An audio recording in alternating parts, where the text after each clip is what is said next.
I've been drawing recent years upon the work of a lesser-known name, a man called Owen Barfield. I am actually in writing correspondence with his grandson.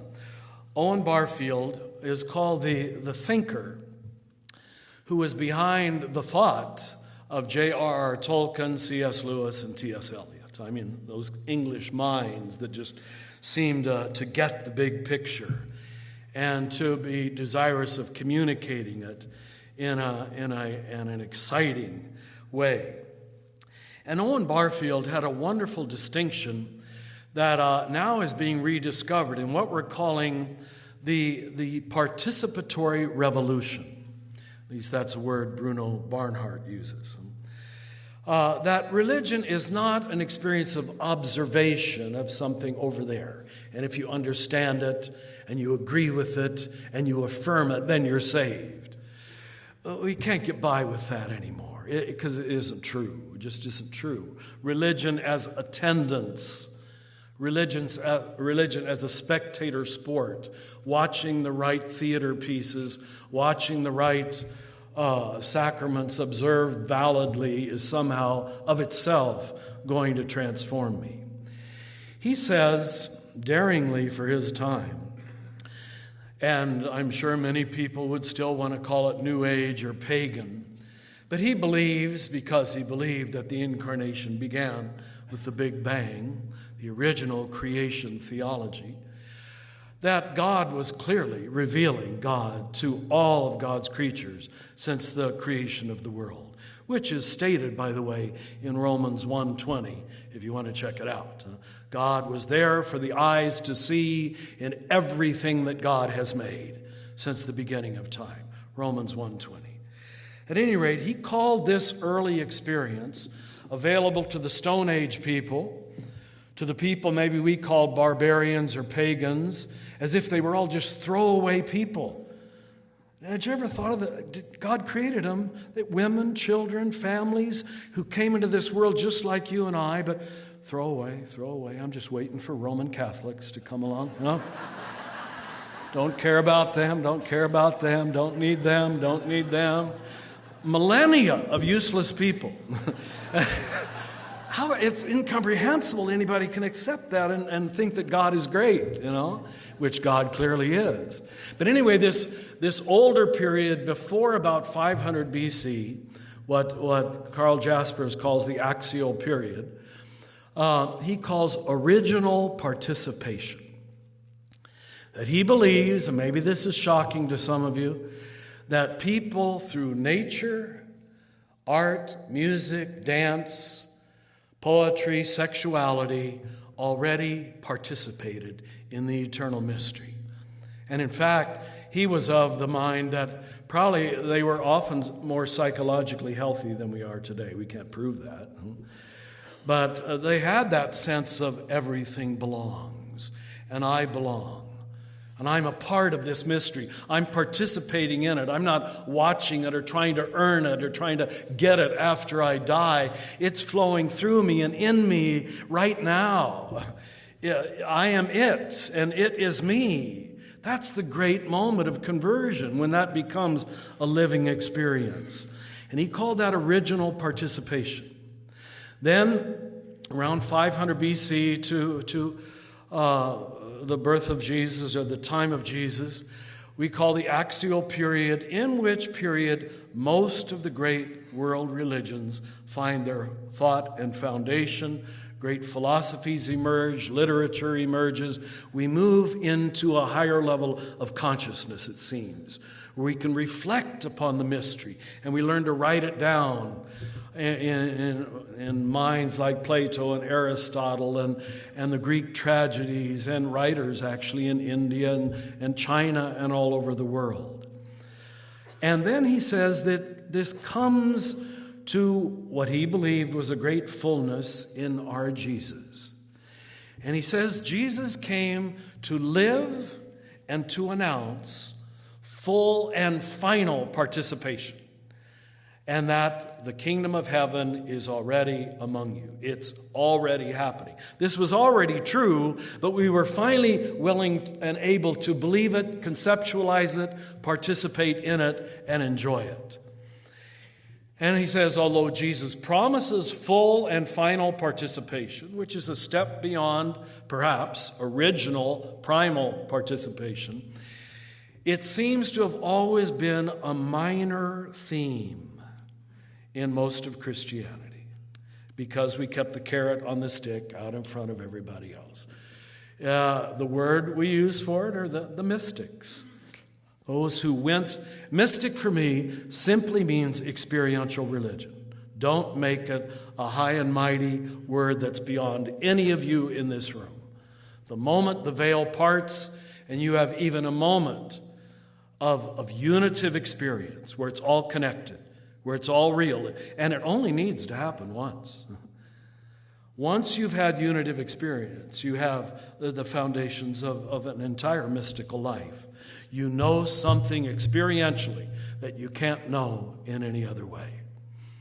Now, Barfield says, and you can make a good argument for this. In fact, as a teacher of contemplation, we see this is what we're up against.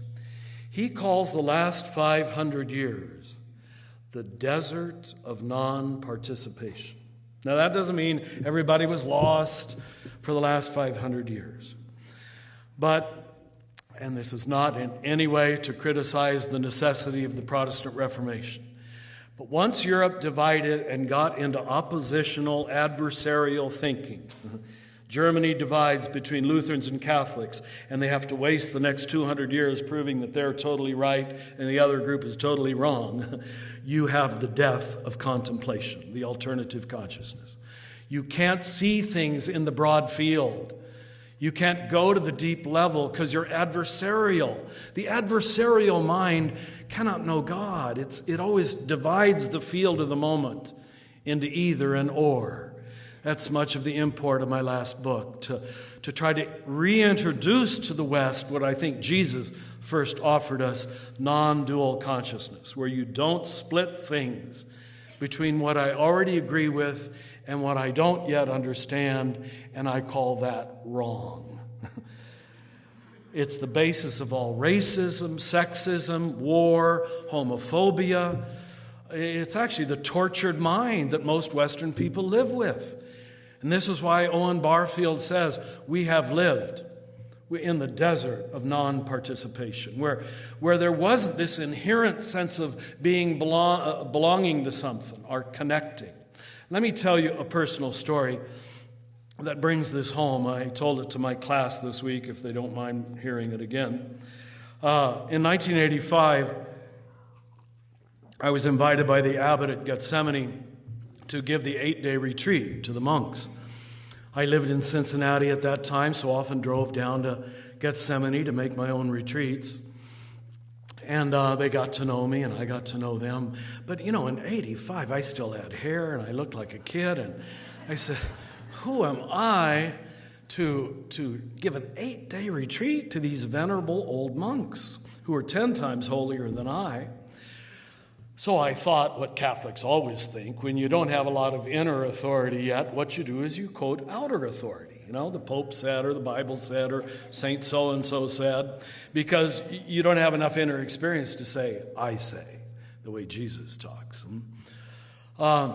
So the first day of the retreat, maybe the second lecture, I raise my authoritative Franciscan finger and I say, as Thomas Merton said, surely thinking this would win the entire crowd to my favor. I mean, the whole world reads Thomas Merton. He's the man. He's the most important Catholic of the 20th century in many people's judgment, who is translated into all the major languages of the world. But I notice when I raise my authoritative finger that it isn't working. That some of these venerable heads go down, and some growl. I didn't think monks would growl, but they do. And some found something very interesting out of the windows on the left. I always say this is the male form of passive-aggressive behavior. When they don't want to hear you, they look away. They literally look away to show you they're not listening to you, you know. But I didn't get it the first time, so I tried it again the second day. And I said, as Thomas Merton said, again, you know, scowling and so forth. So the third day I asked Brother Bruno, who was a friend of mine, now deceased, and I said, Bruno, am I doing myself any favor by quoting the great Thomas Merton in his own community? Because I was beginning to think this is a prophet not being honored in his own country, or the typical male game of competition and jealousy. And this is what he said. Now you'll get it. This is a quote. He said, no, we didn't like him originally. And he said, many still don't like him, as you could tell. And the reason we didn't like him, now mind you, these are men who've given their whole life to be contemplatives. This is my self-image. I'm a contemplative. He told us we were not contemplatives. We were just introverts. Yeah. The fact that you laugh shows you understand. And all the religious in this room, and laity too, we've all suffered from this. This making you think because you were introverted, you love Jesus more. Huh? And because you just like to be quiet. Actually, you hated people. It wasn't really, in some cases, you know. And what Merton was pointing out, as he almost single-handedly recovered the older contemplative tradition and pulled back the veil, he says, the West no longer teaches contemplation as an alternative consciousness. In fact, most religious themselves, which is why a lot of us gave up on prayer, we tried to pray with a dualistic mind. That's not contemplation. Contemplation is you stop dividing the field of the moment. You let it be what it is, as it is, without adjusting it, correcting it, judging it. That takes practice for Western people, especially if you're educated. Because education largely means being better at dualistic thinking. That's all. You make more clear distinctions why you're right and other people are wrong. You know. So you can see why Owen Barfield said, we have been in the desert of non-participation. He perfectly paralleled Merton. He says, we no longer understand that the contemplative mind is a different mind that does not read the moment in terms of us and them, right or wrong, black or white, gay or straight, Catholic or Protestant. It is.